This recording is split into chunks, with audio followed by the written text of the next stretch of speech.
गरीब भाई की अमीर बहन। किशोर और पिद्दी दो भाई बहन थे। पिद्दी बहुत खर्चीले स्वभाव की थी। वो जितना कमाती अपने ऐशो आराम में पैसे उड़ा दिया करती।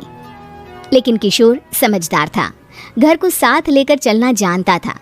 अपनी बहन के जितना कमाता तो नहीं था, लेकिन फिर भी वो किसी तरह घर का खर्च चला लेता था। एक दिन पिद्दी किशोर से कहती है, किशोर तुम थोड़ा ज्यादा क्यों नहीं कमाते? मेरे दोस्त रोज मेरा मजाक उड़ाते हैं। अरे बहन, मैं कोशिश तो कर रहा हूँ। अच्छा सुनो, अगले महीने रक्षाबंधन है, मुझे सोने का हार चाहिए, इससे कम कुछ भी ना लूंगी। अरे दिला दूंगा बहन। किशोर को पूरी रात नींद नहीं आती। उसके दिमाग में बस ये चल रहा था कि उसकी माली हालत इतनी बिगड़ चुकी है, अब वो सोने का हार कहाँ से लाएगा। अगले दिन किशोर सुबह सुबह घर से ये बोलकर निकल गया कि पिद्दी, मैं गांव से बाहर जा रहा हूँ, कुछ दिन घर नहीं आऊंगा। किशोर ने अपने काम के साथ साथ फेरी में कपड़े बेचने भी शुरू कर दिए, जिससे वो ज्यादा से ज्यादा पैसे कमा सके। रात में वो एक बिल्डिंग की चौकीदारी भी करने लगा।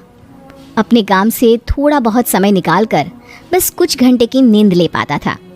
और कब वो कुछ दिन एक महीने में बदल गए और रक्षाबंधन भी आ गया, पता ही नहीं चला। लेकिन किशोर अभी तक घर वापस नहीं लौटा। जहां वो काम करता था, पिद्दी के नाम का गुल्लक रखा हुआ था। किशोर ने उस गुल्लक को फोड़ा और सारे पैसे इकट्ठा करके एक सोने का हार खरीद लिया। घर में पिद्दी किशोर का इंतजार कर रही थी। तभी किशोर आता है। कहाँ चले गए थे? 4 दिन का कहा था और 1 महीने से पता नहीं कहाँ गायब हो गए थे। मैंने बस एक हार मांगा था और तुमने तो घर ही छोड़ दिया। अरे मुझे थोड़ा काम मिल गया था। कुछ नहीं, सब समझती हूँ, बहाने थे तुम्हारे। अपनी बहन के लिए इतना भी नहीं कर सकते, कैसे भाई हो? चलो यहाँ बैठो, राखी बांधती हूँ। पिद्दी ने किशोर को राखी बांधी। वैसे ही किशोर ने अपनी बहन के हाथ में सोने का हार रख दिया। उसकी खुशी का कोई ठिकाना नहीं था। वो मिठाई खिलाए बिना ही नेकलेस लेकर चली गई और शीशे के सामने अपने गले में हार रखकर देखने लगी। किशोर ने लड्डू उठाया और खुद ही खा लिया। ऐसे कई साल गुजर गए। एक दिन पिद्दी की नौकरी छूट गई। अब वो पूरी तरह किशोर पर डिपेंड हो गई थी। आए दिन किशोर को अपने महंगे महंगे शौक गिनाकर उससे पैसे मांगा करती थी। किशोर कुछ पैसे देना, मुझे पार्लर जाना है। किशोर बिना कुछ बोले उसे पैसे दे देता। ये क्या, 500? अरे इतने में तो मुझे पार्लर में एंट्री मिलेगी बस।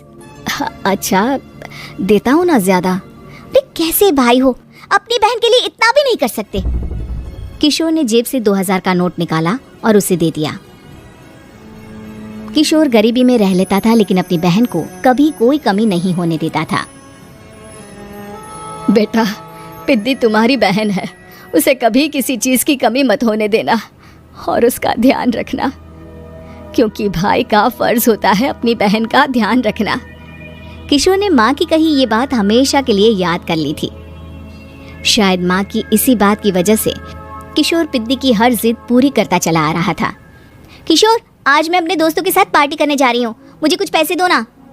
किशोर पिद्दी को समझाता है, लेकिन पिद्दी नाराज होकर चली गई और अपने कमरे में सुबक सुबक कर रोने लगी।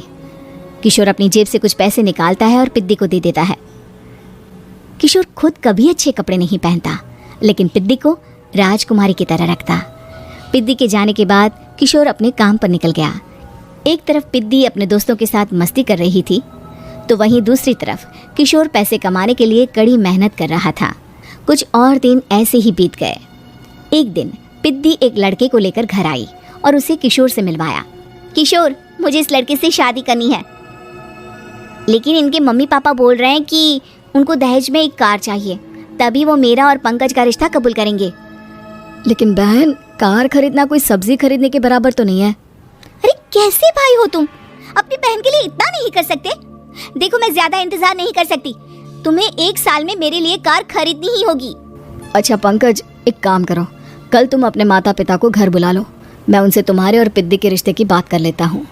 अगले दिन किशोर के छोटे से घर में पंकज और उसके माता पिता आते हैं। बेटा, तुम्हारी बहन ने हमारी शर्त तो बता ही दी होगी। जी बेटा, तुम तो इतने छोटे घर में रहते हो, दहेज कहाँ से लाओगे? मैं अपनी बहन की खुशी के लिए सब कुछ कर सकता हूँ। पंकज और पिद्दी का रिश्ता तय हो जाता है। किशोर अब अपनी क्षमता से 4 गुना ज्यादा काम करने लगता है। सुबह सबके घरों में न्यूज़पेपर फेंकता, दिन में मजदूरी करता और रात में चौकीदारी करता। खूब मेहनत करके किशोर ने अपनी बहन की शादी के लिए पैसे जुटा लिए। उसने अपनी बहन के लिए कार खरीद ली। जब वो पिद्दी के ससुराल वालों से मिलने गया तो उन्होंने किशोर से और पैसों की मांग की। इस बार किशोर हार चुका था। पिद्दी माफ़ करना, मैं तुम्हारी शादी उस लड़के से नहीं कर सकता। वो लालची लोग हैं, उन्हें सिर्फ पैसों से मतलब है। देखो किशोर, मैं पंकज से ही शादी करूंगी। क्योंकि पिद्दी ने तो किशोर की बात न मानने की जैसे कसम खा रखी थी। किशोर ने पंकज को घर बुलाया। पंकज, तुम अपने माता पिता को समझाते क्यों नहीं हो? भैया, वो हमारी शादी के लिए मान गए, मेरे लिए तो यही बहुत बड़ी बात है। हम एक काम कर सकते हैं, दहेज की रकम में से कुछ पैसे मैं आपको दे देता हूँ। अरे लेकिन समाज वाले क्या कहेंगे? अरे जब दुनिया को पता चलेगा तब ना। अच्छा, कुछ पैसे मैं अपने मालिक से कर्ज में ले लेता हूँ। कुछ पैसे पंकज देता है, कुछ वो कर्जा लेता है और अपनी उम्र भर की कमाई वो अपनी बहन की शादी में लगा देता है। आखिर में पंकज और पिद्दी की शादी हो जाती है। पिद्दी की विदाई के बाद किशोर बिल्कुल अकेला पड़ जाता है। अब उसका कमाने में भी मन नहीं लगता।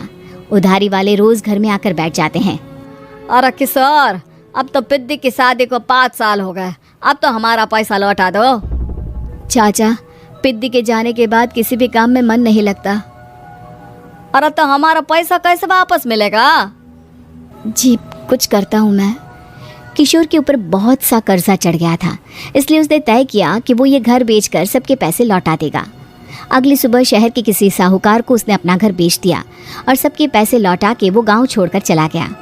पिद्दी ने शादी के बाद कभी अपने भाई का हाल तक नहीं पूछा। किशोर को फर्क नहीं पड़ता था, बस ससुराल में उसकी बहन खुश है ये जानकर उसे खुद की खुशी मिलती थी और ये सोचकर कि उसने माँ से किया हुआ वादा पूरा कर दिया। मुझे उम्मीद है कि आपको वीडियो पसंद आया होगा। कृपया मुझे कमेंट में बताएं कि आपको वीडियो कैसा लगा। अगर आपको यह पसंद आए तो कृपया लाइक और शेयर करें। अधिक मनोरंजक वीडियो हमेशा देखने के लिए चैनल को सब्सक्राइब करना और घंटी आइकन दबाना न भूलें। धन्यवाद।